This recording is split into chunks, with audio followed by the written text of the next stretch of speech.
If you are a dad, a father, this is the podcast you have been waiting for. And if you are a mom, you are a wife, this is the one you want to share with your spouse, because today we're going to dive into what it means to really be a father in 2026. We're going to talk about how things have changed for dads, like why it's so difficult, but also why it's so important. And we're going to do this conversation not only with Kirk Martin, who's killing it with Celebrate Calm, the Calm Parenting podcast on Instagram and Facebook, millions of followers listening to him every day, but we're going to talk to his son, who is now an adult, who was the inspiration for him changing into the dad he is today. And his son, Casey, is going to talk to us what it was like to be an 8-year-old little boy with a dad who was yelling at him. Nothing was good enough for him, and how his dad changed and what that has done to their relationship into adulthood. And you're going to want to hear how that change happened, because it's the very change most listeners here want to happen in their own families, that I know every dad I run into, every dad I get an opportunity to coach wants so badly. They want a relationship with their kid well into adulthood, where their kid is calling them up and like actually asking them advice or wisdom and sharing things that are going on in their lives. Like, isn't that what we want?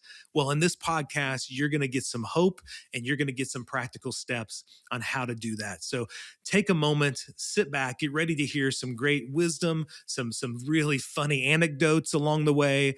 I think you're going to really love hearing from Kirk and Casey. If you haven't done this already, take a moment to pause and leave a comment. We'd love the 5-star reviews. I would love to hear how this particular episode impacts you too. If you're needing some help, you can always reach out to me at kyle@artofraisinghumans.com.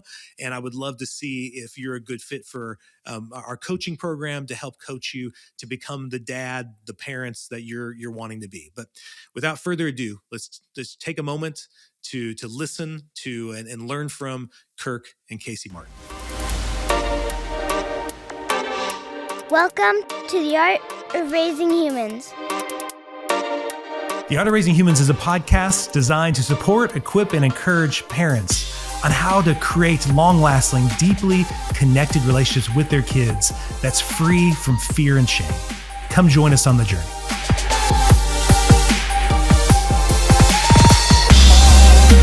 Hello, and welcome to The Art of Raising Humans. I'm Kyle, and typically you'd hear my wife, Sarah, chime in there, but this is one of the few podcast episodes I'm doing it solo.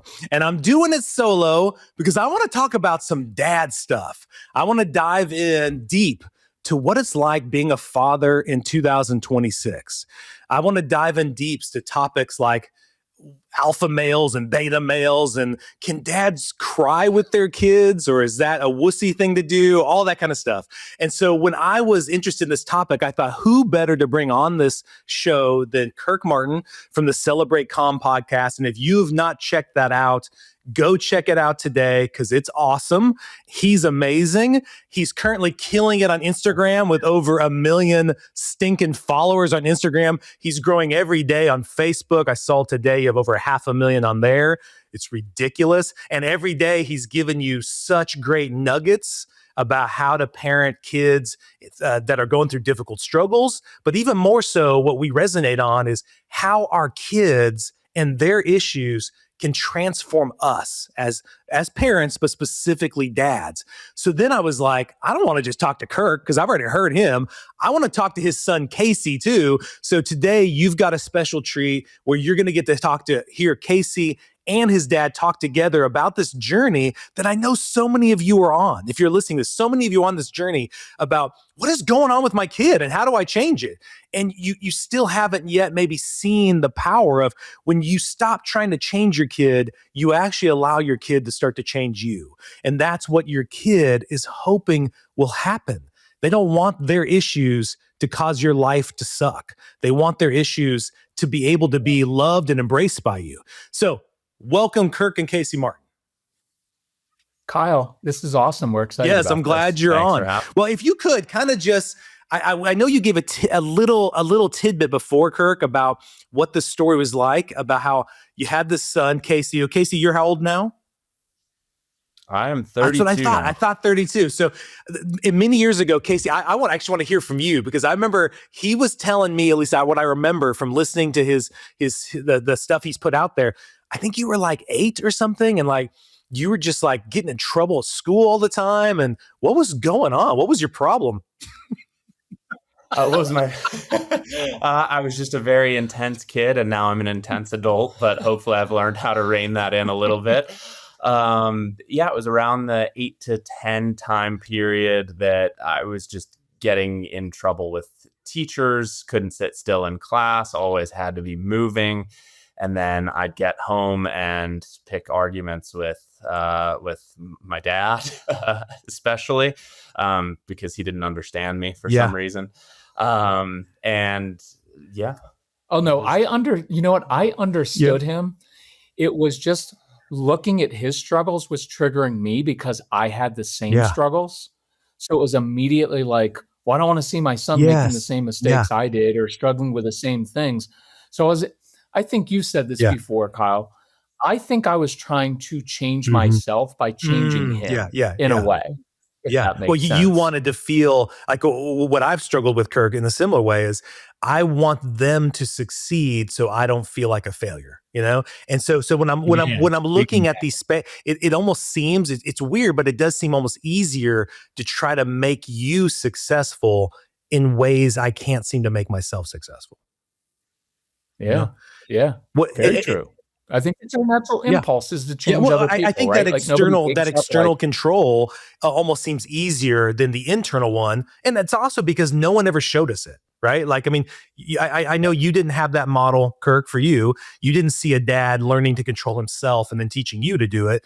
It was more, let's control the kid because he seems easier to control. Yeah, it was always the real meaning was always, I need you to behave. Because if you don't behave and do exactly what I tell you to do, I'm not sure I can behave. Right? So I'm putting that like on a 6-year-old, 8-year-old, 10-year-old kid of like, well, you need to, it's always like, you need to calm down. And Casey was always like, you're 35. You haven't figured that out yet, right? Like, well, I remember, Casey, there was, when my kids were playing soccer, something like a painful memory I have from soccer is my dad coached my team. And there was times where I'd look over and it seemed like most of the time my dad was really disappointed in me. Like whatever I was doing was not good enough for him. And so I remember that led to, you're not getting any ice cream afterwards. You see how you played? You know, those kind of things would happen. And then when my oldest was playing soccer at about the same age I did, I found myself getting mad at her because she was making me become like my dad. You know, like if she just played a good game, hey, I could be a great dad. But like when you're out there not listening to the coach, you're not feeling like, do you see what I've become? I don't want to be this person. Yet you keep making me become this person. And I was like, this is the weirdest, stupidest thing to be thinking. But it made perfect sense in the moment that she was forming me into my father. And I was just... I'm actually curious, like, is that something that you did too? Because I played hockey growing up. And like my two memories were my dad in the stands shaking his head in disappointment. So I'd look up and I'd like know I wasn't playing well, and then he'd just be up there shaking his head, which is like devastating for a kid. And then the other one was like I was high energy, but I wasn't super competitive when I was young. I've gotten more competitive with age, but he'd be up there, and because hockey's a pretty violent sport, he'd be like, hit him. And I'm like, wow. You know, Kyle, that was probably when I finally changed, because it was such an intense atmosphere. And two things were going on. I finally realized Casey just was not, like, I was a competitive athlete as a kid. So I wanted him to be. Me too. I was like, that's what you do. And I remember where we were. It was actually the south end of the ice rink in Ashburn, Virginia. And I realized that's not who my son is. And one of the other big insights really was, especially with strong-willed kids or when we're trying to pressure them, they won't play on our playing field. I think so all of Casey's interests are things that I'm not good at. Because I didn't really play hockey. He skis. He learned how to fly an airplane. I have a fear of flying. So he's a jerk like that. But I think what it was is he can now own that space. I can't tell him what to do with ski mountaineering. Right. So he's the expert in that. And I think that happens with a lot of strong-willed kids. And then when we put pressure on them, because they don't have the maturity to say, Dad, look, I'm never going to live Yeah. up to your expectations. I'm always going to feel like a failure. So then they just shut down and they choose something Yeah. else, which is in a way I know. brilliant Yeah. of Yeah. the child, No. Yeah. right? But I think that's what's Yeah. going on. I've never thought about this before. Is that why I hated baseball? Like, Well, could 'cause you I choose sucked, like a one. different? I was bad at it. What am I It's doing? not ADHD friendly, really. Yes. Yeah. Um, Yeah. Yeah. soccer. I wonder if Casey, I love that insight you had as I was telling that story, because I'm thinking, what that translated into with my middle kid as he started playing soccer. He was doing exactly what I wanted his sister to do. He was more focused. He would listen to what I was saying, whereas my oldest daughter would say she's listening, and I think she was, but then she'd go off and do none of it. But my son he cared so much about what I was saying that then he would get completely distracted during the game because he'd be looking over at me, and I literally had to walk away several times. I'd be like, "Stop looking at me! Don't listen to what I'm saying." I was like, I'd say to my wife, "I have to leave the field. I have to leave I do not want him looking at me anymore," because he kept looking. "Dad, what are you saying? Dad, what do you want me to do?" Yeah, what am I supposed to do? And it was weird how I never had that problem with Casey. He was never like, No, "Hey, what do you want me to do, Dad?"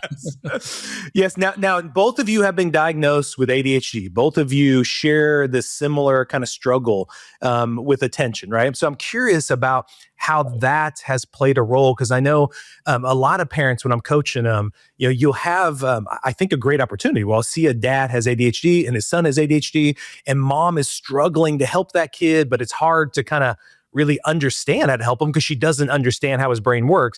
And then dad, instead of seeing it as an opportunity to connect and better understand his son, it becomes an opportunity to judge him and criticize him and be upset that he's not doing it better than his dad did, right? So I wonder how that specific struggle has played a role in your relationship.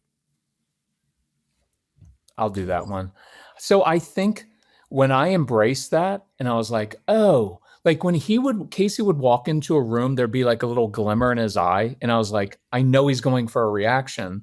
So of course he goes right after his mom. And I'm like over on the other side of the room, like, no, don't feed it. And it was like he would go and just provoke her and then look at me like that was easy. And so because he had practiced on me for gotten so really many skilled years, at it. and I'd always he was skilled. And so I eventually had to apologize to him and say, hey, Case, I apologize for the first, 12 years of your life. Every time you tried to push my buttons, I reacted. And what I told you is the way to get my intense emotional engagement, because I think that's what kids want. They don't want your attention. They want our intense engagement. And so every time you want my intense engagement, you just do something wrong, because now I put everything down. What were you thinking? How many times? And so all that intensity was feeding him. And so when I finally figured that out, and to this day, Case and I are both intense. So now I can teach him, hey, instead of getting intensity from gambling or things that can mess you up, well, go ski so you're not a jerk. Yeah. So, and then he just tells me not to hit trees, which is his great advice. Skiing. Brilliant. Don't hit trees. So I think a huge thing for me is learning, like, where can I get that intensity in healthy ways rather than just, I mean, I'm married now. I got married a year and a half ago. It's awesome. And thank you. And it's like, it's a challenge because I still, I'll do things to provoke her for a reaction too, which is not great, I've learned. And so it's just figuring out outlets for that intensity, which for me is a lot of physical exercise and doing things. I think this is probably true for most people who struggle with ADHD. Like, you want to be fully immersed in an experience. That's the only time you feel full focus. It's like I'm climbing up a mountain and I have to make the next step properly because otherwise there are consequences. So you're fully engaged. That's when your mind is fully focused. But then it's when there are all these other options of things to think about, like you're working from home and you're like, well, I could go do the dishes. I could do my laundry. I could work on this email, but whoa, that news story is way more interesting. That's good. We learned, another one that I learned was managing your energy, not your time, as an ADHD person, that we're not linear people. So Casey is really good at recognizing, okay, I'm locked in, I'm focused, I'm going to do a lot of thinking work today. This is huge for me. It's like I recognize that mornings, I have to protect my mornings because it's the only time that I'm truly focused and can do harder thinking work. So protecting mornings is huge. And then, afternoons, I can just go with appointments or phone calls or kind of easy emails, things like that. But really protecting the morning hours. But that's something we learn together in a way. And then the flip side is we're both intense, so we can trigger each other really quickly. And a lot of times, if I'm struggling with anxiety, if Casey's not around, I handle it fine. If he's nearby, I often get triggered more. And then we go back at each other with things I can't say on your podcast.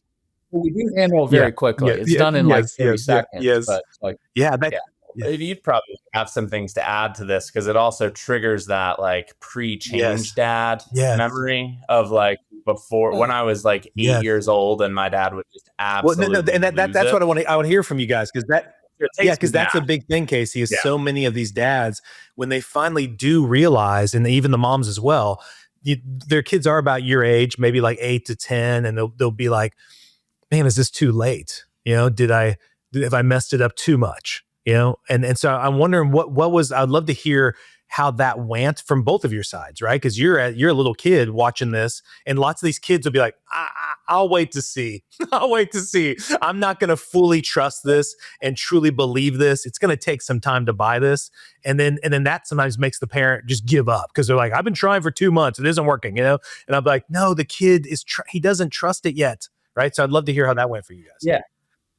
I mean, there's definitely some initial skepticism because you've got, the prior 8 years of my dad reacting this way every single time this happens. So there's some shock of like, wait, why is he doing this differently?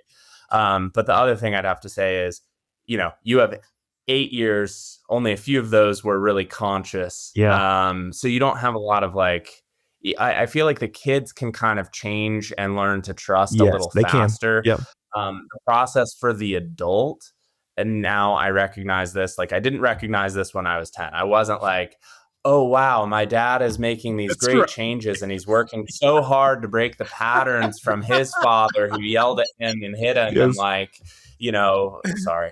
But like, you don't recognize that. But now as an adult, realizing like there's a lot of gratitude there now because now I can understand, okay, you really actually had to work at this. But circling back, no, I don't think, 10 is absolutely not too late. 12 is not too late. 14 is not too late. 16. No, I'm just kidding.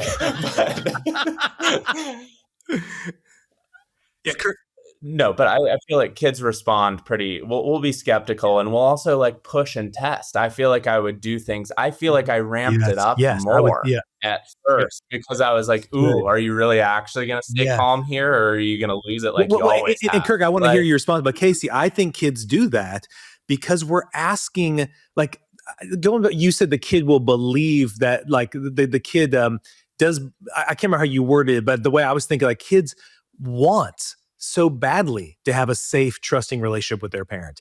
They want it even more than the parent does because their life depends on it. There's something in them that says, I can't fully be successful in this life with a broken relationship with you. It's going to be very hard. So like, I'm just going to be much more myself fully if we're in a good space. Right. And I remember, Casey, even looking back at some of the stuff that I do with my kids today, the activities, as I've reflected upon it, even though my dad and I definitely butted heads a lot, and I definitely was closer to my mom more than my dad, most of the activities that I share with my kids, whether it's watching Star Wars movies or going to our local professional soccer team here, they're activities when my dad was happy, when my dad felt joy.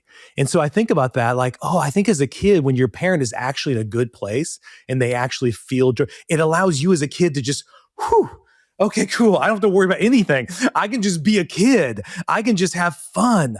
And so I think the kid wants it so badly. And so you see it as like an 8-year-old, a 10-year-old, by then they're not so jaded yet. They still believe that redemption and change is possible. Right. And so I think they will, though, rightly so, not only be skeptical, but maybe go, I'm going to give this a little push, because I know if I start to believe, and I don't know if you've ever felt this way, Casey, but I've had some kids who will start to believe, and then the parent goes back to some of their old habits. And then the kid feels like they've just been sucker punched. They feel like, I was a fool. Why did I believe he could change?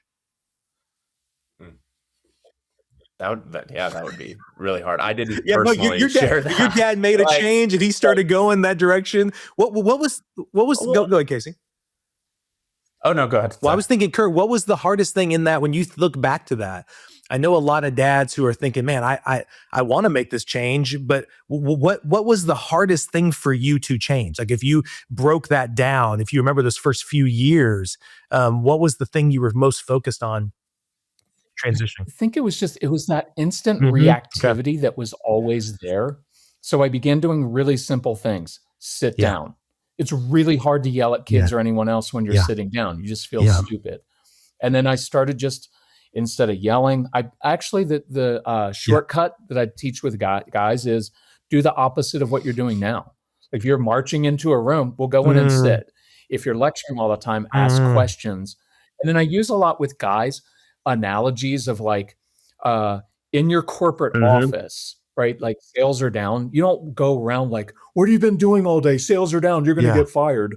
That's kind of how we dad at times. But you're like, okay, sales are down. What's going on? What's our action plan?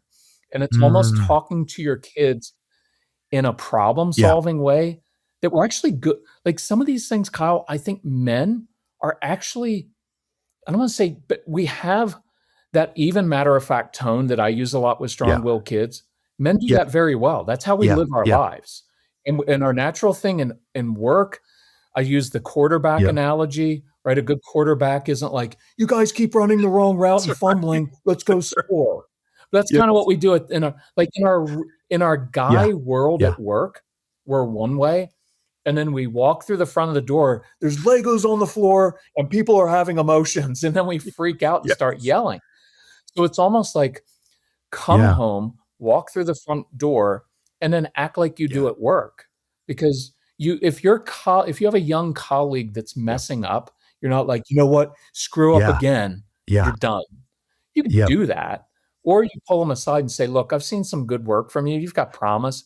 That last project, not that great. So let's go for a walk and I'll show you how to do it differently next time.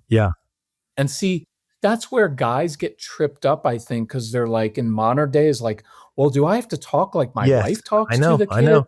Like, no, you can talk like a guy. You can talk like a quarterback. Hey, we're going to march on the field.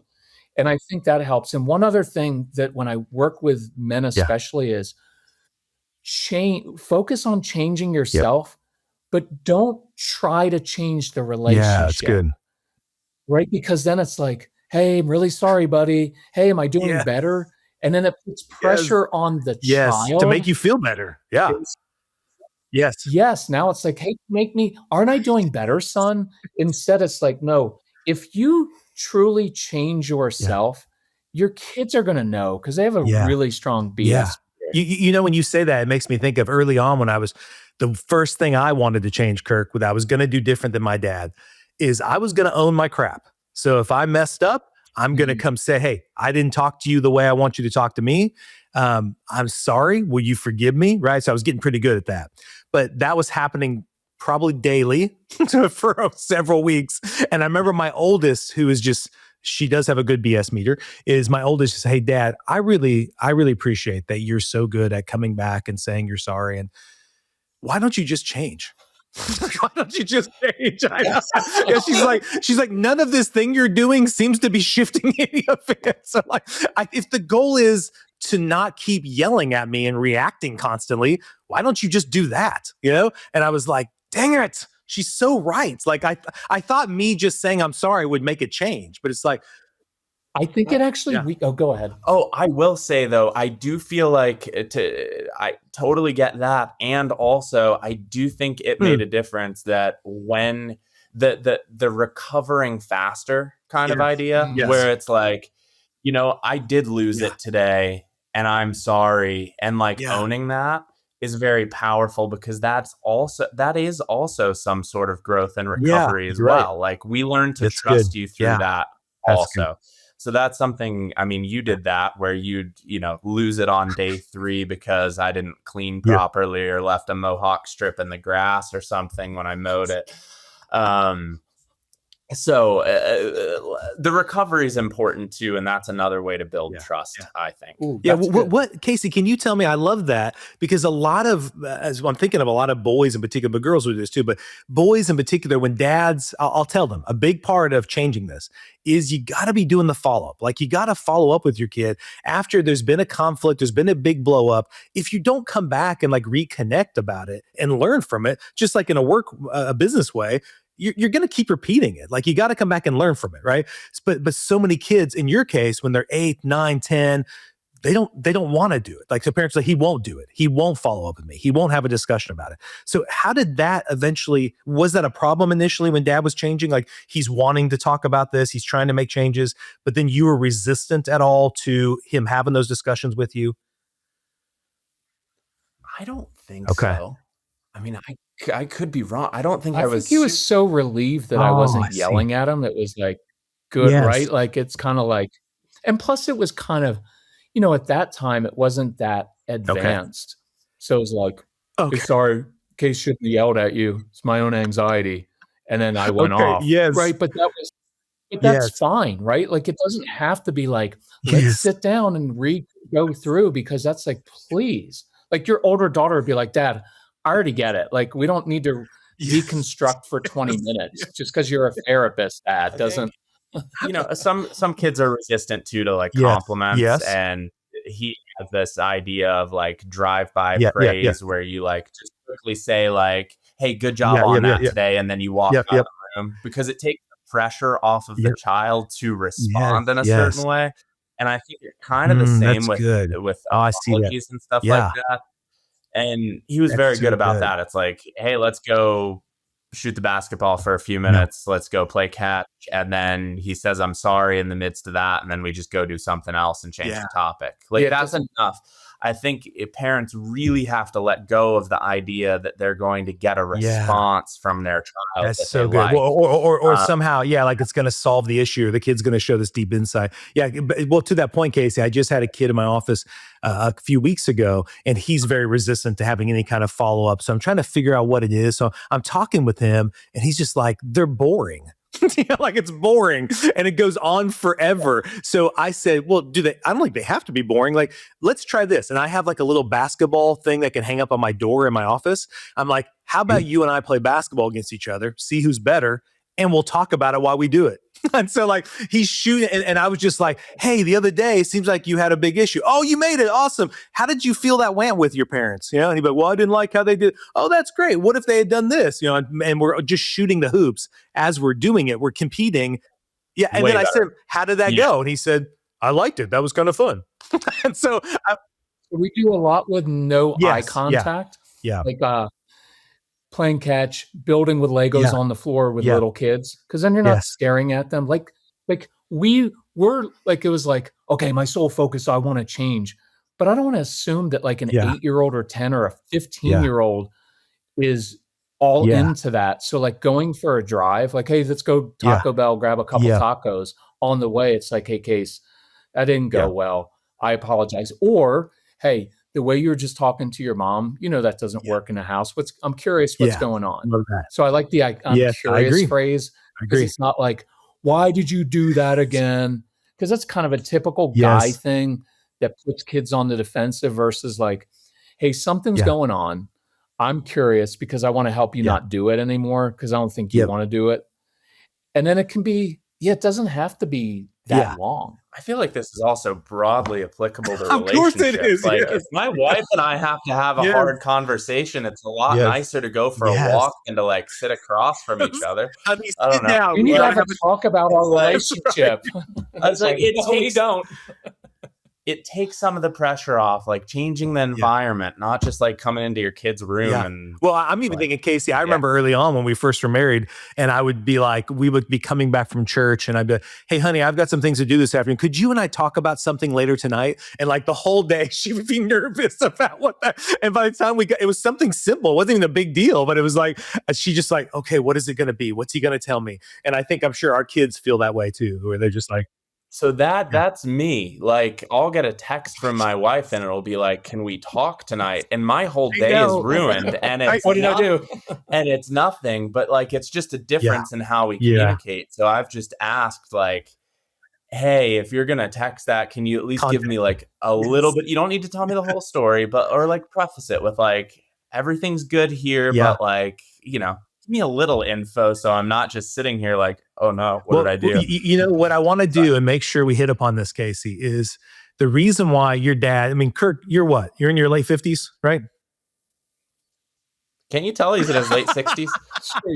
Screw you. Late 50s. He still has hair. I don't, so it's fine. Yeah. I'm late 40s, so I turned 49 this year. And then, and so the reason why you and I have done so much internal work and tried so hard to respond to our kids in a different way and raise them just differently than we were raised, is because we wanted to leave a legacy that was better in some way. So that's why I'm curious, Casey, you were discussing before we got on the podcast about the differences you have noticed, because obviously I have a son too, and he's currently 13. And oh man, we just took him to Chicago on this trip because every when our kids turn 13, we ask them to pick a place they want to go, and we give them a budget, and then they plan the whole trip, right? And then on that trip, my goal is, especially with my son, was like, son, I don't want you to be me, you know, like I actually want you to be better than me. And I want you to be able to like do so many things different than I have done, because my brain is so freaking old and it's like hard to change, but you're so moldable. And I made sure I poured into him. He's so kind. He's so kind. He's so caring with his sisters, all this kind of stuff. Right. So I'm wanting him to be more emotionally intelligent, all that kind of stuff. But I would love to hear from you, Casey, what is it that you feel like the legacy your dad, through the changes he's made, has kind of left you, or even how your generation sees relationships differently because of this kind of change? Yeah. I think, the biggest one is just actually having a relationship with your kid and like being, no, but like I look at my dad's relationship with his dad and it's just vastly different. So the biggest gift is that we have a relationship now, and I call my dad and we go hike together and we do stuff, and I feel safe coming to my dad. You know, I want to circle back to the importance of like that 8 to 10 range. Like the trust that was built then served us so well. Like when I was going through harder things when I was 16, 17, and then in college, and then I'd like make a mistake, and then like the fact that I felt comfortable calling my dad and talking to him. I don't think that's something that you had access to when you were a young adult that I did, because you were willing to make that change when I was younger. Yeah. So the relationship that, for my friends, I think the biggest thing is that we're a lot more connected than our parents' generation, whether that's to our wives or kids. It's like all of and to each other. Like I don't remember my dad having a lot of guy friends who he'd like call and talk to, or, you know, who could support in those tough times. Whereas like all of my guy friends, we talk every other week, every week. We share what's going on, what we're struggling with, tell each other we love each other. Like it's a lot different. It feels like it's a lot different than what we watched our parents do. Yeah. And so what's the benefit, do you feel like? I think everybody listening to this is saying, man, that's the kind of relationship I want to have with my son into adulthood. And that's why what we're both teaching through the podcast and through other, forms of media is like what you do now matters to building that. You can't just do whatever the crap you want now and just hope it like turns into that magically. So I love how you brought it back to that 8 to 10. But if you could speak to Casey, and I know your dad is very, he's able to hear all this, and this doesn't, hurt his feelings at all. But like, how do you feel like you are more mature in some ways, or have grown because of the way your dad has purposely grown and matured himself? That's a good one. I feel like the most practical, the most like specific practical thing is just the ability to own your own stuff and take responsibility and apologize. I see that in my friendships with my wife, with everything, even at work. Like, it's the ability to, he modeled, okay, I've been doing this way and I've made a mistake and I'm sorry and I'm going to work on changing. So now it doesn't feel like a hit to the ego to be like, I messed that up.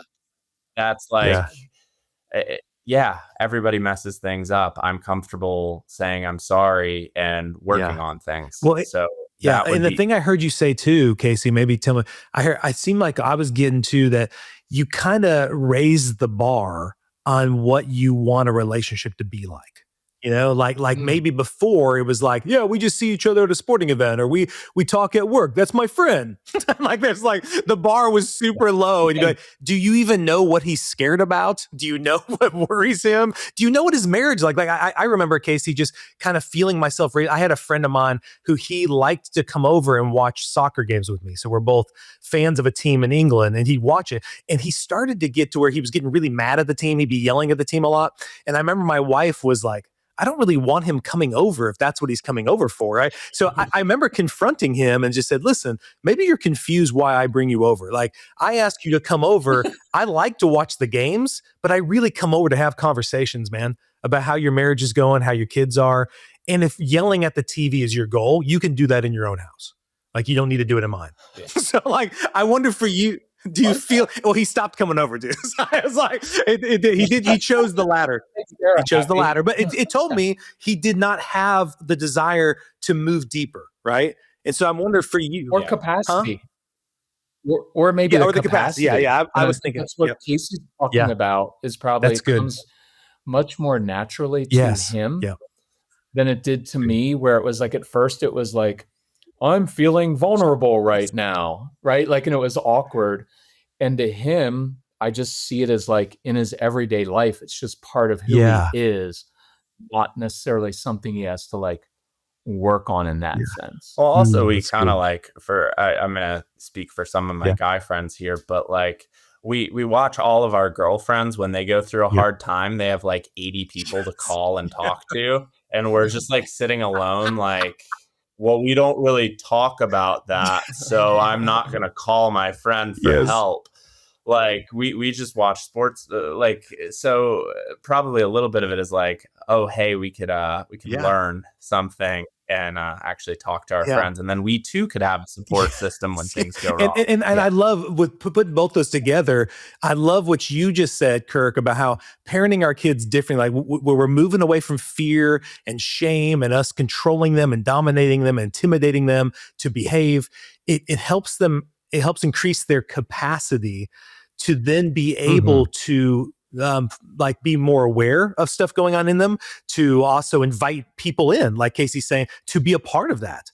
Well, we're really, maybe when you're raised in the other way, where you are constantly on edge a lot about messing up, not being good enough, is your capacity is very small. And maybe you're lucky if you just let your wife in. And you're like, if that, and then you're kind of like, it's full. It's all full. I don't need anybody else, just her.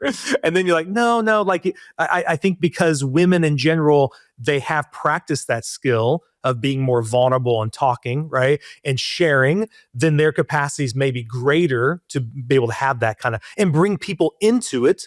Which, like you said, Casey, is so important. If we want to be healthy men for our kids, we're going to face hard stuff like sickness and death, losing our jobs. And the number one thing, when I did counseling with drug and alcohol clients, the number one thing you wanted them to do was get a healthy strong support network. Mm. Because if I have a support network, using a guy metaphor, it's like you're bench pressing and you have people behind you spotting you. And all too often, men are just being dads and they're bench pressing a lot of weight and they're scared to death it's going to crush them. And there's nobody there to spot them. Yeah. Yeah. Yeah. And if I can say, because I don't know if we're running out of time, I don't do blame or guilt. I don't do any of that. But I do want men to know the gravity of your relationship, because as you get the same thing, we get dozens and dozens of emails, like a day, a week, like all. And one of my first questions, because it's usually from a mom, child's struggling with something. And one of the first questions is, what is your child's relationship with his or her dad? Yeah. And I don't know if it's 80% of the time, it plays a huge role. It is foundational. And if you fix, I mean, it goes both ways, but if you fix the dad relationship with the child, a lot of the anger, resentment, a lot of the physical aggression, a lot of the vaping, drinking, it goes away, because there's just something there. Like, and plus I can say things, the father-son relationship, maybe you can talk to the father-daughter one. Like, I can say things to Casey very, very quickly, and in kind of a short, like 5 seconds, where he's like, okay, got it, dad.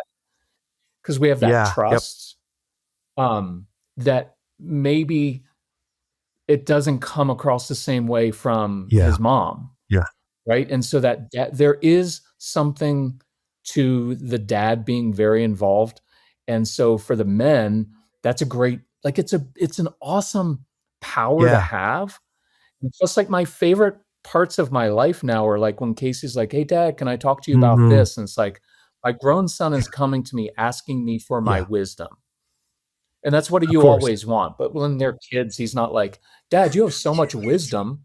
Why don't you share it? Like, they're not going to say that at age 10. The other importance of it too is like, if you're messaging from your dad as it's never good enough, then that goes deep. And then you're like, well, if it wasn't good enough for him, then why share this with my friends? Why share this with anyone? It's never going to be good enough. So if that doesn't come from parents. Well, and I don't know if this is true. I did hear it said one time. It hit me and it was powerful to me, so I'll share. But how like a mom's love, since the baby is in the mom and the mom is nurturing this baby for 9 months prior to the baby coming. And then unfortunately, lots of times it's the mom doing all the work of waking up and feeding the baby. And there's all these times of breastfeeding or bottle feeding the kid, a lot of bonding moments. It almost seems like the mom's love is a given, right? It just is. Because I am part of you. I came out of you. Whereas like someone phrased it this way, that the dad's love is the first love that chose them. That said, I choose to love you. And like, that's why it can hurt so much. Maybe when a dad's love isn't given that way, or it's all coming as you're not good enough or you need to change. Because it's like, now I'm constantly trying to work to get my dad to choose it, to say I do. Oh, how many guys do you work with that are neurosurgeons who also are like mountain bike champions, because they're just always like, I've got to earn it. I've got to earn it. And I'd say even for the men listening, not just your love, but like the acceptance. Like, I like you as you are. And I think probably for Casey, that might be the strongest thing that I give him, because that gives him confidence to try new things and mess up. Good. But if I had messed that up, like, he'd probably be a screw up, and then I'd blame him for it. That is a complete tie-in to where I want to wrap this thing up, Kerr. I love that, because that's another thing that I know you and I are hoping we give to our kids is we were taught that kids will do hard things by us being hard on them. Right. So if I'm hard on them, if I push them, then that's how they learn it. When that doesn't match up with the brain science, that as a kid feels safe, loved, and secure in relationship, then they're able to be courageous and actually attempt things that are harder. Right. And so I want to kind of wrap it up speaking to that idea of modern day kind of fatherhood and this idea of I got to be this alpha male. I don't want to be a beta male. Like I've mentioned to you before, I had a dad one time who was terminally ill, and his son was crying about something that happened in the neighborhood. And I told the dad, in that moment, instead of getting mad at him, I mean, you do realize you're dying. Like, did you ever think maybe those tears were about that? Did you take a moment? But I don't think you wanted to face that.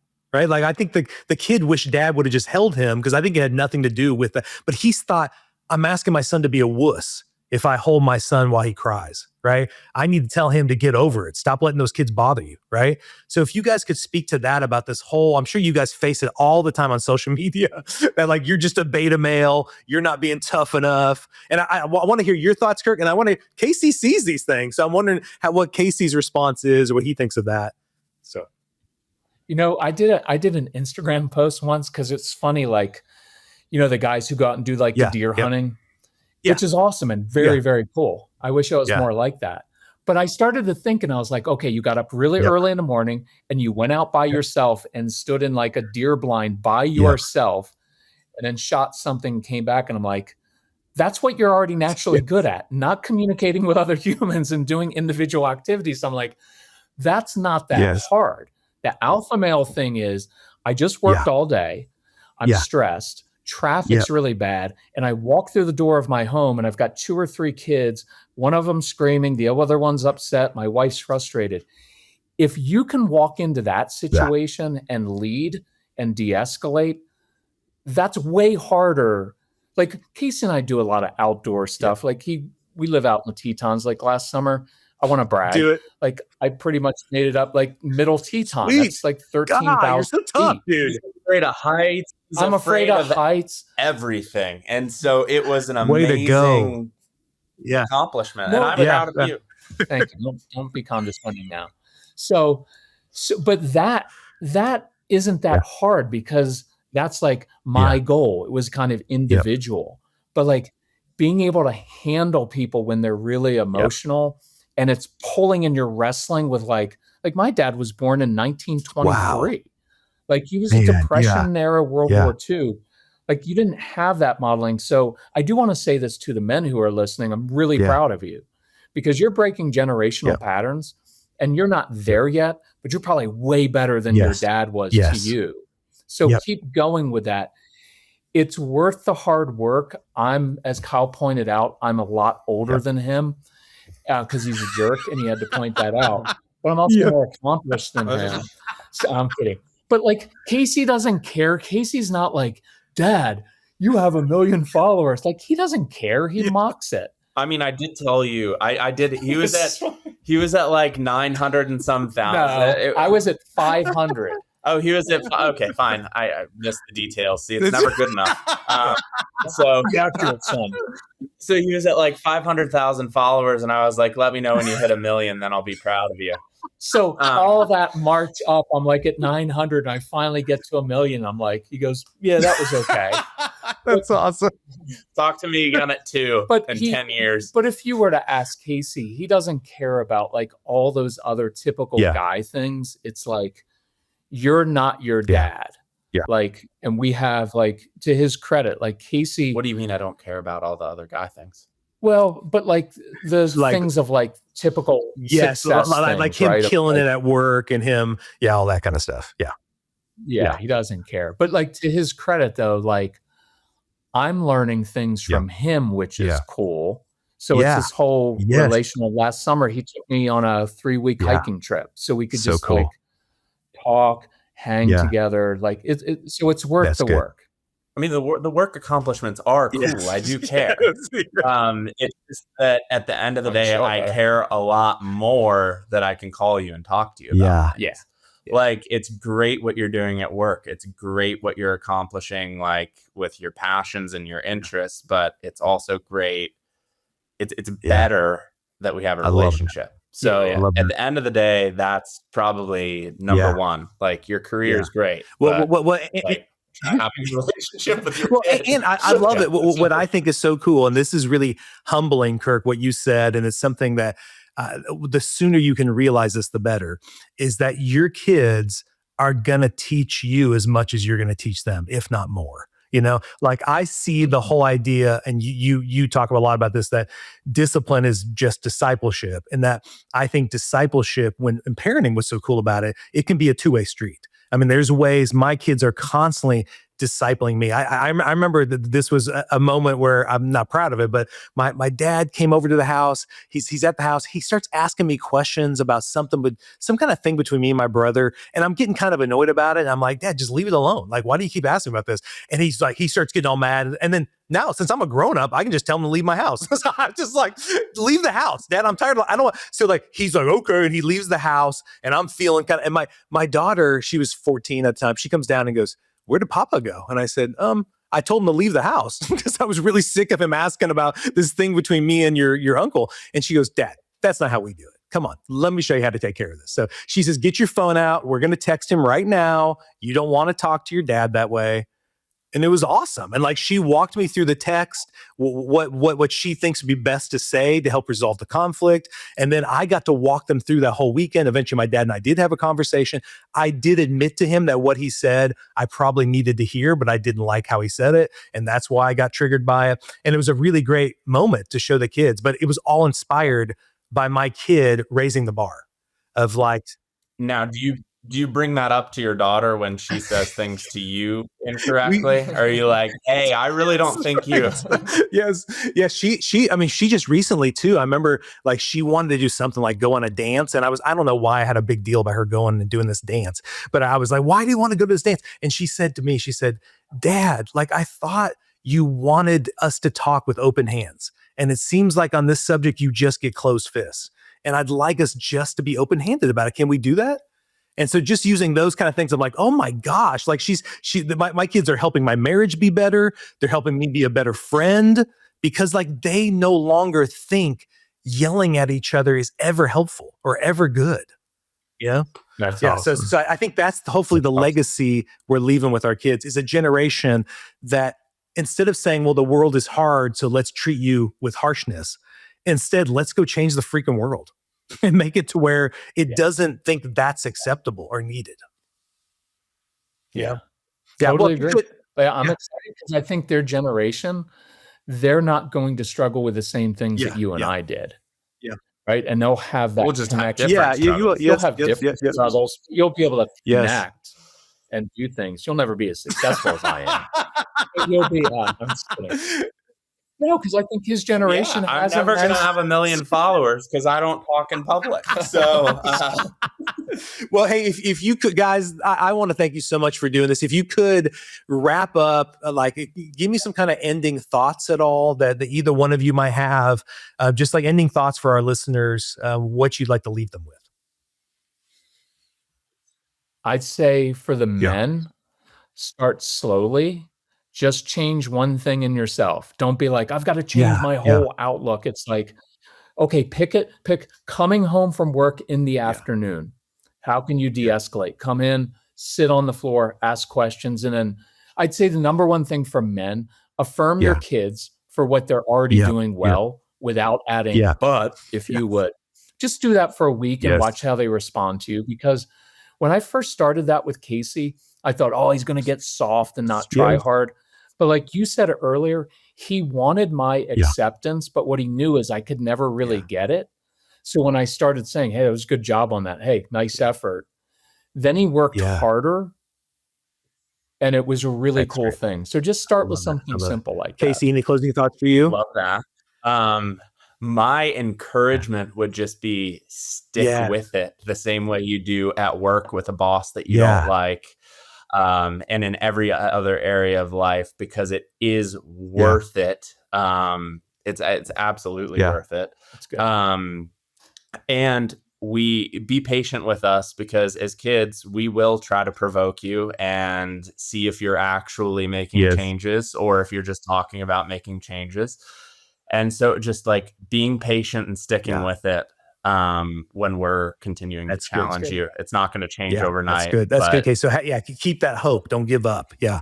That's great. Now, where can they find you, Kirk? So people are listening to you. Like we want to hear more of Kirk's stuff. Where would you point them? Just look up the Calm Parenting podcast and you'll find that. The podcast is good. It's really good, especially for men. I keep it about 22 minutes. I talk really fast. and it's actionable. So we're not talking about our feelings all the time. So for guys, it's safe. We talk about it, but it is a good point of like, it's not just like talking about feelings. It's like, well, what do you do with that natural disappointment and frustration of life? Well, and I would say to every listener, when I was a young dad, having Kirk Martin in my ear was super helpful, telling me to do silly things like just get down and do push-ups instead of yelling at your kid, just those kind of things. And I'd be like, this is so creative. Like, you really helped increase my imagination when I was a young parent to now those things just happen naturally in my mind. But back then they were like game changers. Just having those little tips was super helpful. So definitely check out all the work that Casey and Kirk are doing, both on Facebook, Instagram, and also look up his parenting podcast. It's a fabulous one. It will give you so much support as you're making this change. And so I want to just end by saying thank you guys for coming on. It was a fantastic conversation. I appreciate your time. Kyle. Thank you, Kyle. You're awesome, man. The Art of Raising Humans podcast should not be considered or used as counseling, but for educational purposes only.